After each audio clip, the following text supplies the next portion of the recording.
Cool. So let me know if you can all see my screen in a second. Can you see it all right? Yes. Great. All good.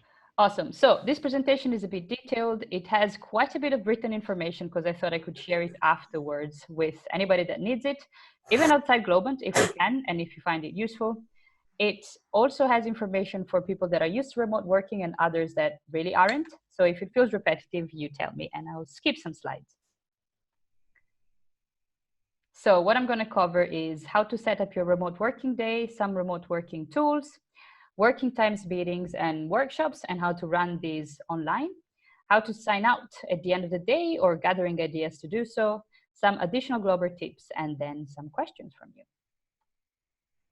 So setting up your day, I think working remotely comes natural to some people that are kind of self-motivate and others get a bit distracted, but then you get the gist of it and it becomes pretty easy. So a few tips, and happy to hear yours as well. So your home is effectively your working space, so make it feel as professional. It needs to look good on camera, so kind of plain, well-lit backgrounds always work.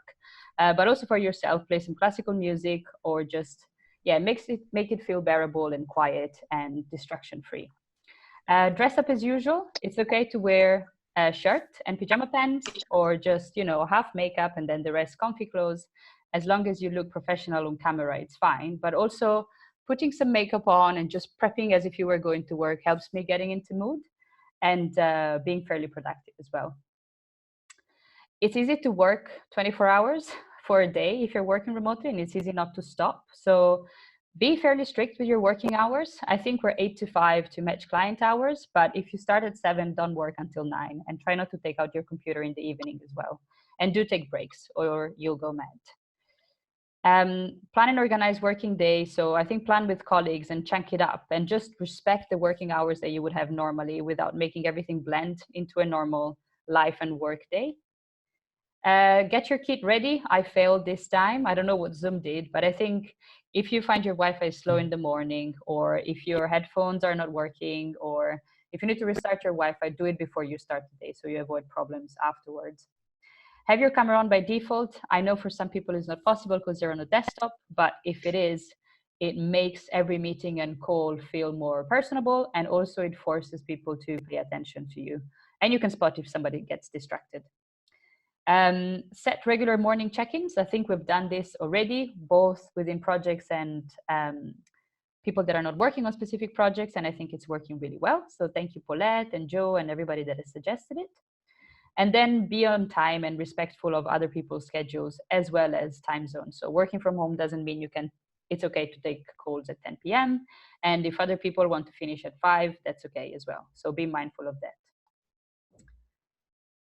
Ooh, what's happening here?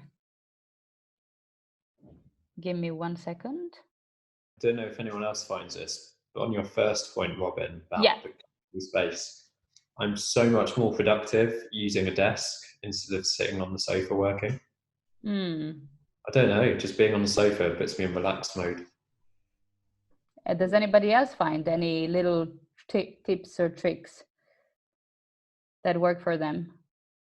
I feel like I need to move every few hours, to be honest, no matter where I am. If I'm on my desk, I just need to rearrange and go to another room or find another position within the same room. I get really fidgety working from home. This is my 4th location in the house. Oh, really? Yeah. The toilet always seems best for me. Nice. That's awesome. Sorry, I just had to refresh the presentation because it hadn't loaded. That's okay. Just keep the microphone off though, okay? Sorry? I was just saying to Dean, if he's in the toilet, just keep the microphone off when he's in there. Oh, man. Have you guys, well, no, nothing I'm not going to share. There was some video. Probably microphone and camera. Okay. Where's Maru? Maru's outside. You're not allowed outside. Yes, I am. Get back in. Where are you? Isolate. You have a swimming pool in our house. What? Oh my God. I can't go. You cannot be on this call. You cannot be on this call anymore. I'm sorry. If you have a swimming pool, no freaking way. No freaking way. But I want to be there. I want to be here. Okay, guys. I'm going to continue. Enough MB for the swimming pool. So some remote tools. You will notice a trend in this presentation. I absolutely love Miro, so we'll see it a few times. Remote tools. So there is a really good company called Hano. They're a UX and research design company that has been operating for, I think, 6 or 7 years, always fully online. And they're linked throughout the presentation, and they've got lots of cool toolkits.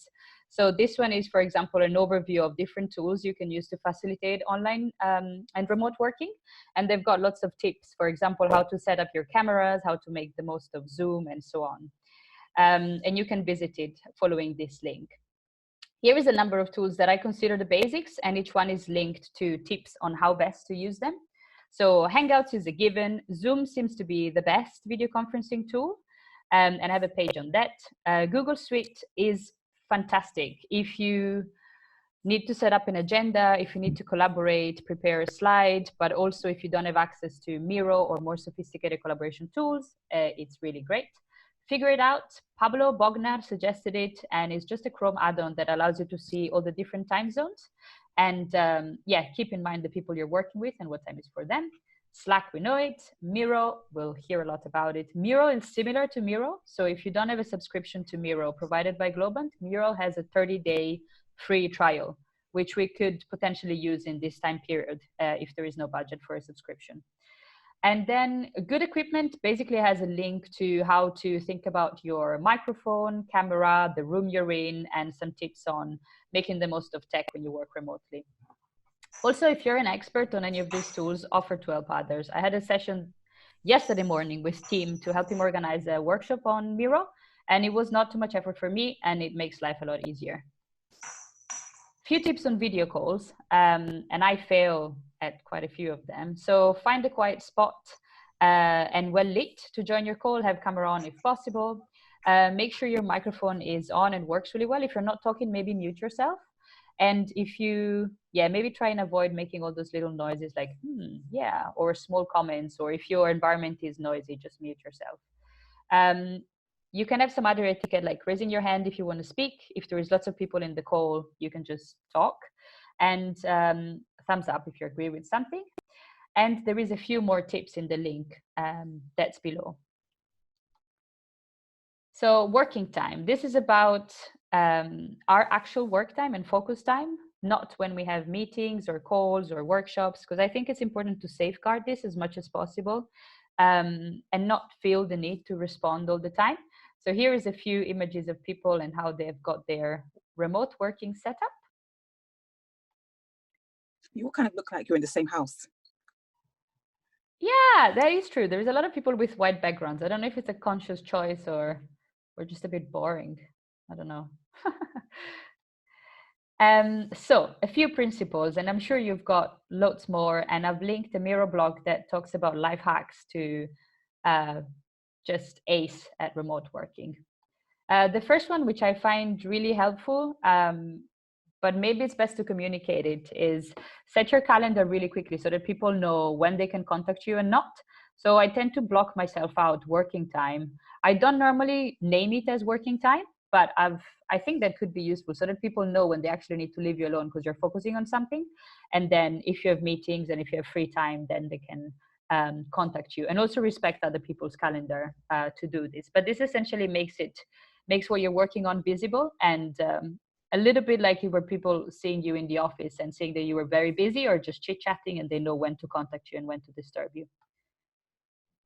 So it's great to be responsive online. I think, Joe, you made this comment before, but it's okay to turn off Slack or set yourself at busy, or maybe just sign out for a little bit, let your colleagues know and say, I'm focusing for 4 hours, or I have blocked 9 to 11 every day. Exxon did this morning. He suggested to the developers to only contact him 2 hours every day, because otherwise he spends the whole day being responsive to Slack messages and phone calls, and it's extremely disruptive. So make sure you use ways to safeguard, big chunks of working and focusing time, and you don't feel the need, because I'm remote, I need to respond to every single message I receive.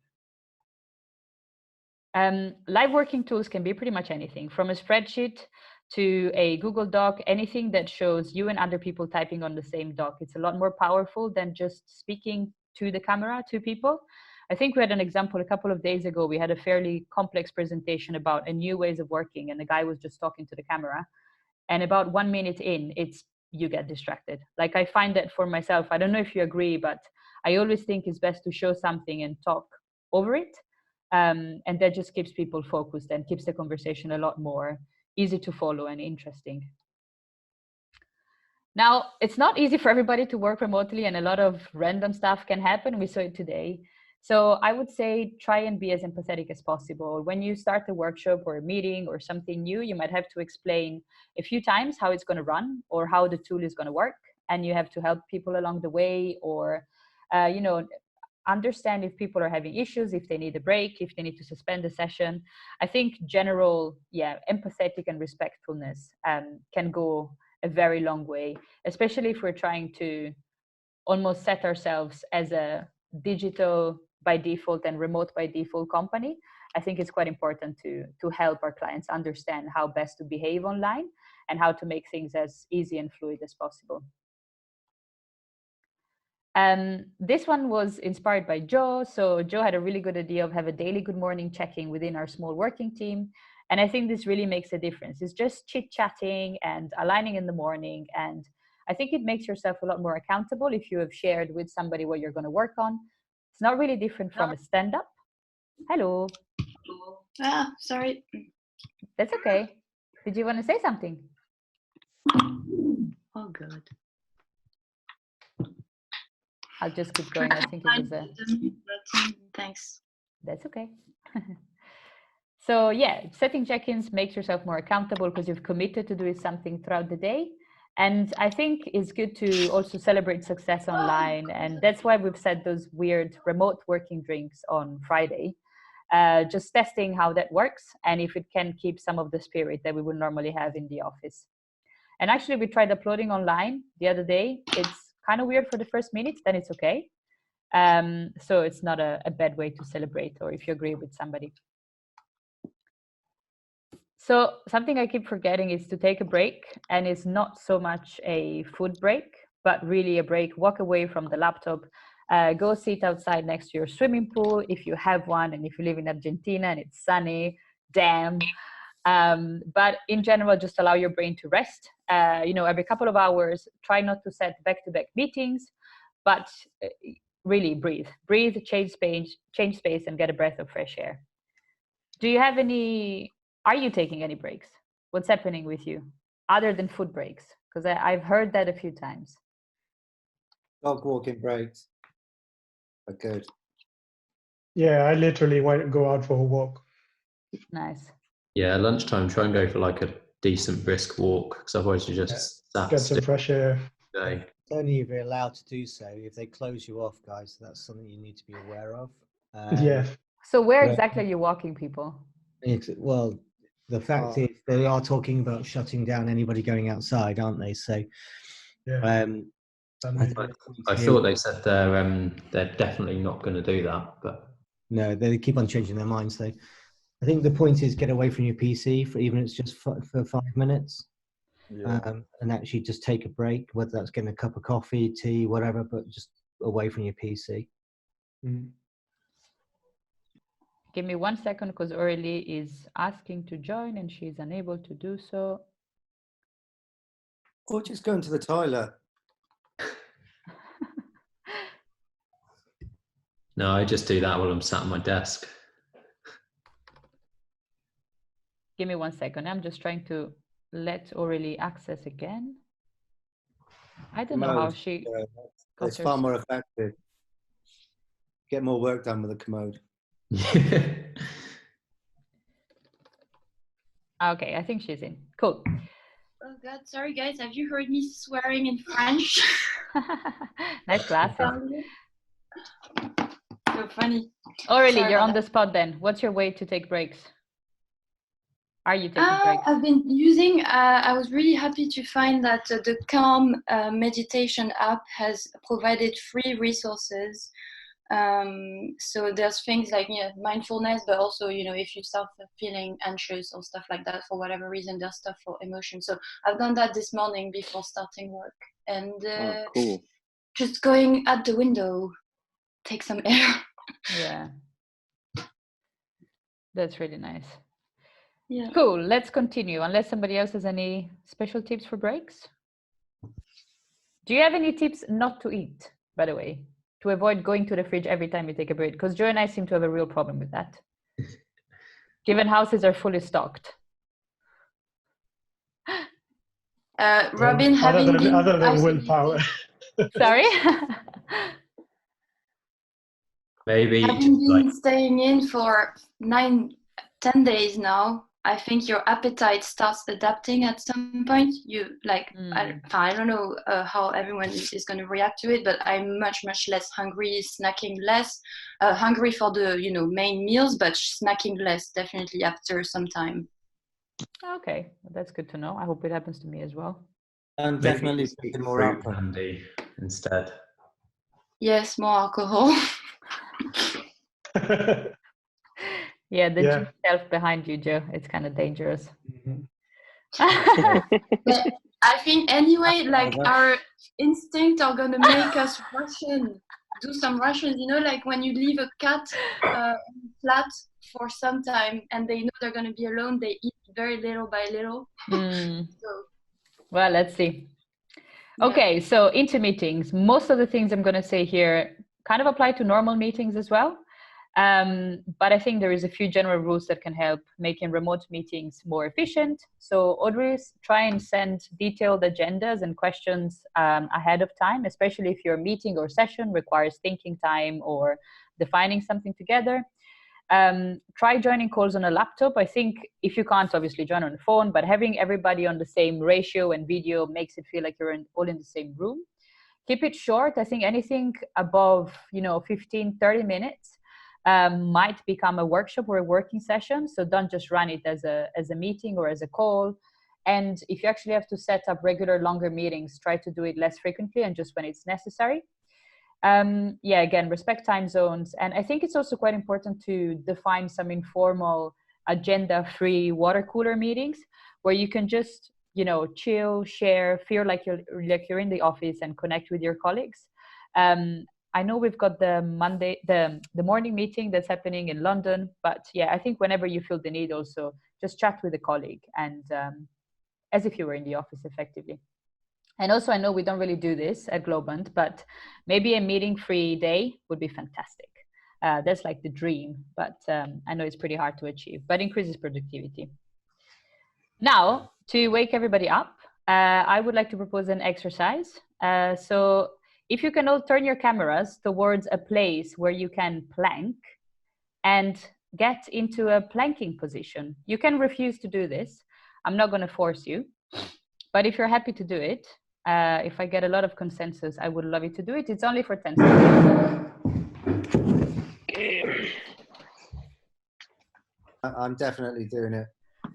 I see you've turned off your camera, Dean. So I'm in a pretty pokey room, so I've not really got the opportunity, but I'll happily watch you guys get in a plank. Okay, that's fine. Sorry, I've got to bottle this one. Okay, I see a few more people getting ready. I'm gonna go back to the Lloyd's interview. Ciao. Ciao. Oh, I hope this was not the reason why you left. No, it's starting now. Sorry. Okay, if you're all in planking position, I'm gonna put the counter on. Are you ready? Yeah.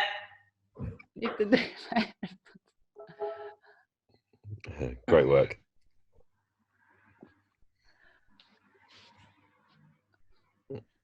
Paulette, go Paulette. Yeah, great work. Paulette, do some press ups. One push up. There we go. Look. I play. Thank you. Mary, there must be awful for you next to your pool. Yeah. Awesome. So I hope that woke everybody up. But yeah, quite important to exercise. I saw we shared our mindfulness weekly training. And I was wondering if you guys had any other home exercising tips to share. I know quite a few people are doing yoga. A quick stretch is really good. I was going to say stretching as shoulder well. and leg stretch. I find where I haven't got like a proper desk or I forgot to bring my laptop stand home, stretching your shoulders helps quite a lot because yeah, my kitchen table is destroying my neck and shoulders. Oh man, yeah. Anybody else? Well, other than the shower in the morning, that wakes me up if it's cold. So fair enough. That's a really good one. Awesome. So workshops. Again, we see Miro. This is a trend. So a few tips for workshops. I've divided into prepping, facilitating, and wrapping. So the preparation of workshops is usually pretty long, but running online workshops requires a bit more preparation because you can't as easily pick up or sketch things along the way. So you can develop an agenda collaboratively on Google Docs. Always consider participants' ability because this really influences how you set up your session and what tools you use as well. So if you're working with clients that are not that digitally savvy, then maybe try avoid a very complex Miro setup. You might choose some Google Slides, or you might even just use a spreadsheet, as long as you've got something collaborative that meets their abilities. Think how to run each agenda item. So I tend to split each agenda item in a board. So here to the right, you see, for example, this gray square. It's a board on Miro. And if you divide each task as if you would with a sheet on the wall, you can do this online within Miro, and then clearly number it and put a big title so that you're moving from station to station exactly as you would physically. Designing and sketching online is really hard. So what I found works is basically splitting sessions that require online co-creation in 3 parts. So the first part is an intro where you can share knowledge required to sketch or ideate on something, and the purpose of the session and the purpose of the sketching exercise. Then you can break it, give some time to sketch on paper or thinking time or individual working time, and then regroup either the same day or the day after, where people can upload their ideas online or maybe paste them directly into Miro, and they can share everything that they've created and have a conversation on it. So splitting the work in this way often helps more than trying to design something together online, which is quite tricky. Simplify. So maybe we use sometimes, for example, I use service design tools that can be a little bit complex and have quite a lot of entries when I'm doing physical workshops, but online, it's a matter of using mostly boards and post-its and pre-made post-its that people can just copy and paste. So I think keeping it as simple as possible makes things a lot more efficient. And then prepare ahead. So prepare one board with the agenda, one board with learning material that people have to read. You might also prepare, similarly to how we did last week for the sustainability session, a Google slide with pre-made little squares with text that people just copy, paste, and edit, because this makes things a lot more fast, and people don't have to think about how they create a post-it or how they type in it and so on. So just simplify as much as possible what they actually have to do online. Test your setup and structure. You might want to test how complex a workshop is and if it fits within the times that you've assigned to it, or if you choose to do a video chat within Miro or Hangout and then your client can't access it. You got to check that beforehand. And then share your workshop tools ahead of time. So make sure that people can familiarize with whatever you're doing. And you can even send an email saying, I'm going to use Miro. These are some quick tips on how to use it. I will also recap in the session and I will answer any questions before we start, just so that they get on it and they're comfortable with it. Any questions so far? It's not necessarily a question, more of a comment. Just on using Miro, I think was it Sandra yesterday on the call that mentioned on Excel you can throw in a bunch of cells and they get put in with individual post-it notes. I thought that was quite an interesting and useful tip. And also if people are more comfortable with spreadsheets and they'd like to comment on that, I think it's a good transition from spreadsheet to Miro. Yeah, that's really, really powerful. I think you can copy from a lot of tools directly into Miro, which makes it very versatile. But I totally agree with you. That's why, it could be a Google Doc, or it could be that you ask people to contribute in the way they feel more comfortable with, and then you aggregate everything on Miro and you do most of the work. Totally. So facilitation. I think it's good to prep by pasting the agenda inside your session, whether it's a Google Doc or it's a Miro, so you can recap on there. You should effectively have everything that's in your workshop in the same document and online space. You can start by welcoming, giving some instructions on how to use the tool you're using. And also, if some participants are uncomfortable or you see that they're not contributing, maybe they're not writing if they're supposed to be writing, or as you say, they prefer spreadsheets over Miro, you can do most of the work. And I think as a facilitator, you would do this anyway, but just offer to be the scribe and to type on Post-its and help them move things around. I think you have to be quite hands-on, but the ultimate goal is to have the main items and insights of the conversation all captured and all visible, and make sure that the people that are less good online still have their voice heard and seen, so that their comments are added to the board as well, even if maybe they're not as fast as others. There is a good timer function with Miro, but you can also do it as I did it before by just pasting a video in a slide, and you can add a timer, and it just keeps people on track. And then evaluate attention levels. I think you have to check in frequently and make sure that everybody's still following and isn't bored or distracted or lost in what you're doing. And if that happens, I think it's fair to say, be honest, and maybe you need to break the session or, rephrase it slightly. I think we're in a moment in time in which we're all experimenting and adapting really quickly. So it's acceptable if we do it first time and then say, actually, we see the session is not engaging, we can restart it slightly differently, and we're gonna pick back up tomorrow at X time. Wrapping up. So Miro has this really good function of saving the whole board as a PDF, as a series of PDFs. And this is one of the biggest advantages of working online. Effectively, you've got everything already typed up and ready to share. So whether you download or share a Google Doc or a presentation or a number of Miro boards, that's almost ready to go. But if customers and clients are more used to receiving an email, then obviously send some bullet points via email, and always ask for feedback. You do it in a normal workshop, so I think doing it online is just as valuable, especially because for some people it's a new way of working. Any questions so far?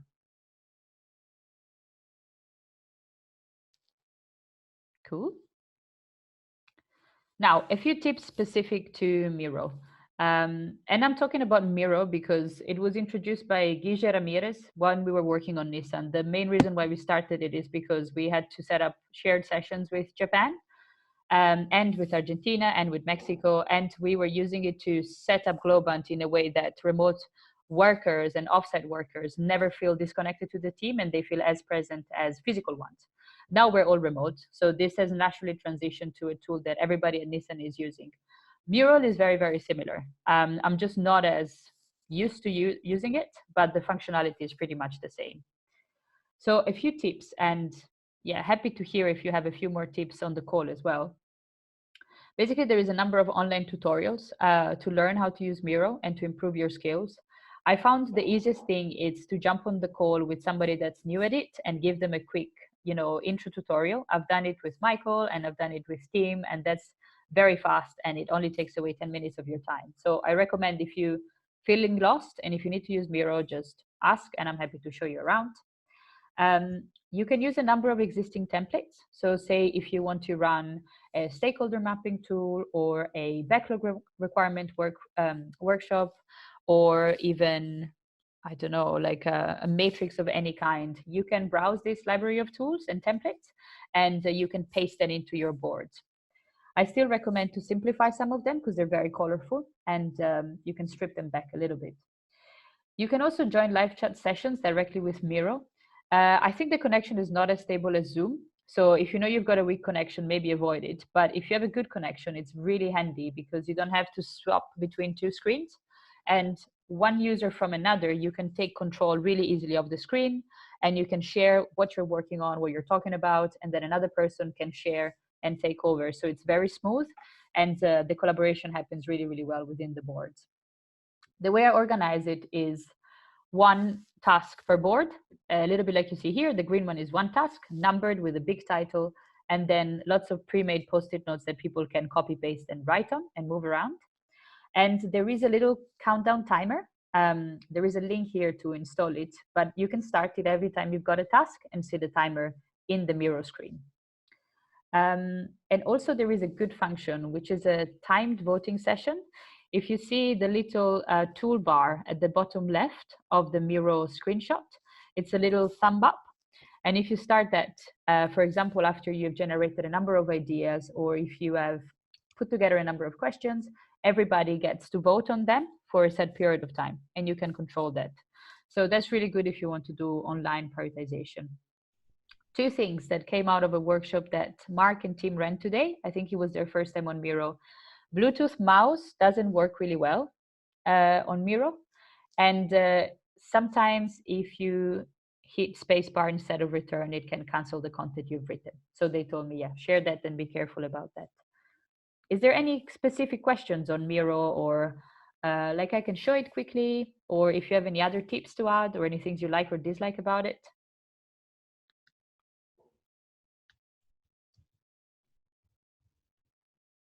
No, take this as a no. Okay, cool. So this is a tip for myself more than people online. I think signing out is quite important, and I tend to forget it when I'm working from home because I don't have a break between office and house. But I think it's a good thing to switch off the notifications. Try not to have, you know, Slack or work WhatsApp group going on in the evening, and really try to disconnect at the end of the day. Because I think that's a danger of working from home, because the space is the same and the time isn't really set by anybody else but you.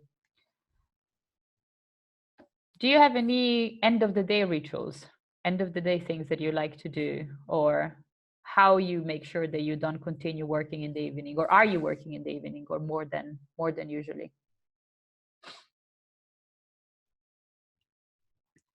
It feels very easy just to open your laptop and just check things, doesn't it?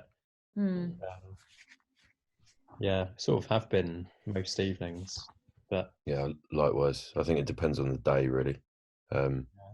But yeah, try and have like a cut-off point of, say, for me personally, like 6 p.m. or something. But yeah, like Joe said, it depends.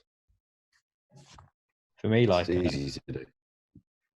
Just planning stuff to do in the evenings as well. Like, none of us have got all this commuting time. We've all got extra time to make most of it. That's true. So you can't work unless you need to. Yeah, that's very true. Anyone else? Sarah, Jade, Paulette, Kwame? I think for me, I need to learn when to actually just sign off, because I think I get into the habit of, okay, working, then okay, it's 5:30, take a break, and then check again and start doing things again. So I think I actually need to just get into the habit of, okay, once you decide to log off, just log off. I just literally just put the lid down on my laptop and move away from, in fact, I just go into another room. I have Netflix, but I won't look at it. I won't do it on my work laptop. I'll do it on my personal laptop, just to, to make it very separate from, this is for work. My personal one is for, for relaxation and leisure. Nice one. Anybody else? Well, like, you can always center it around your meals. See, my wife gets in around about 6 o'clock, so it's a natural time for me to, to have my meal with my wife, talk in the kitchen. So I think everybody's working environment is going to be different, but that works for me. That's really nice.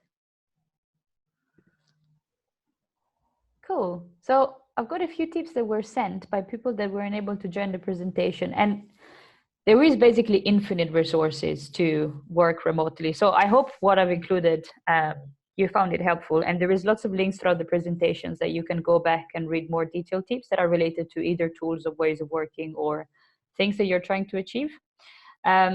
Already I shared a couple of tools that are related to the climate and design group that it was originally set up by Snook. I think they came to do a session at Globant, and they've created a kind of an online guide around mastering remote workshops, which was originally focused on reducing carbon footprint, but it's very valid in this case, and you can access it following these links. And then Aurelie also highlighted that Miro board that you can see here, that basically has a number of real life questions and how they've been answered in terms of real problems of running workshops online, lots of additional tools, as well as online resources like learning articles and ways to communicate, facilitate, and prep. And then we have a few more tips that are specific from the HSBC account from Shrikant. And I think they're really valid in the management of Slack. So for example, creating Slack groups for each domain and topic, as well as documenting as much as possible on Confluence to avoid, video calls for making any decision. And I think that is valid for any remote working tool. So if you document well and if you expose your work as much as possible, and if you give visibility, you can avoid a lot of calling and explaining, which makes it a lot more productive. Respect time zones. And he's saying, so lack of planning on your side does not imply urgency on my side, which I think is something really good to keep in mind. One very specific to pull requests. I don't think I can understand that one, but maybe one for Steven and the more tech guys. So make sure the pull request is small, it's reviewed completely in one go, and every comment has a detailed description and possibly a solution, and how you would like to see the result, and stay polite. And then, don't assume something is obvious, that it doesn't need an explanation. I think this is a really good point, and working remotely, sometimes communication can feel disconnected. So just be kind and pick up and explain as much as possible, and give visibility to your work as much as possible.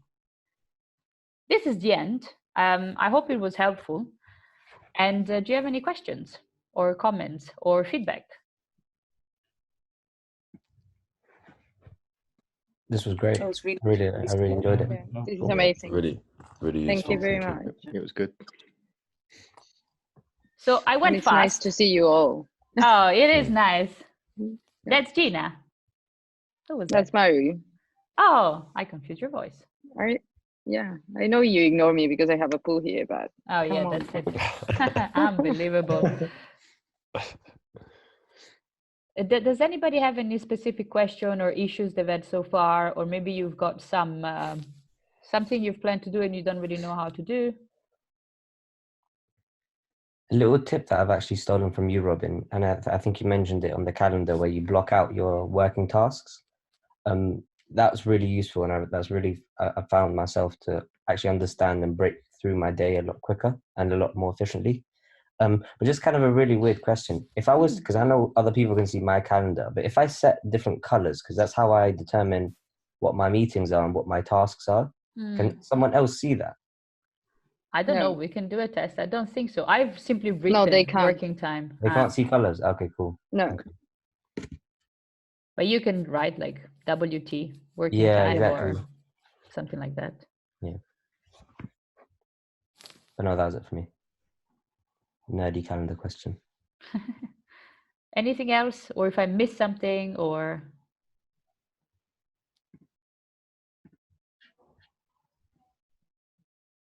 Cool. If there is no more questions or comments, then it was basically it. I thank you for your time. And feel free to get in touch if you need to use any of the tools mentioned. And I'll share this presentation on Slack, and it's attached to the link invitation as well. Thanks, Robin. Thank you very much. Thank you very much, everyone.